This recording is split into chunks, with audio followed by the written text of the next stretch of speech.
Hello guys, welcome to back PK Arif channel. তো সবাই এই চ্যানেল নতুন হয়ে থাকলে অবশ্যই সাবস্ক্রাইব করবেন এবং পাশে থাকা বেল আইকনটিতে প্রেস করবেন। তো চলো গাইস, দেরি না করে ভিডিওটি শুরু করা যাক। গলানন্দ গ্রামে একটি গরু বাস করত। সে অনেক পরিশ্রমী ছিল। সে তার জমি ও ক্ষেতের সবসময় যত্ন নিত। সে সকালে পানি দিত এবং সার ছিটাতো, কিন্তু হঠাৎ একদিন তার ক্ষেতে কিছু শয়তান বানর আসে এবং গরুগুলো ফসলগুলো নষ্ট করতে থাকে। এতে গরু অনেক কষ্ট পায়। সে দুঃখ ভরা মন নিয়ে হাঁটতে থাকে এবং অবশেষে সে পুলিশকে জানাবে বলে সিদ্ধান্ত নেয় এবং পুলিশকে জানিয়ে দেয়।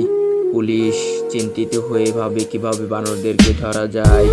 পরের দিন ফোর্স নিয়ে পুলিশগুলো গরুর সাথে তার খেতে গেল এবং বানরগুলোকে গ্রেপ্তার করলো। এতে গরু অনেক শান্তি পেল, কারণ তার ফসল নষ্ট করা অপরাধীরা পুলিশের হাতে গ্রেপ্তার হয়েছে।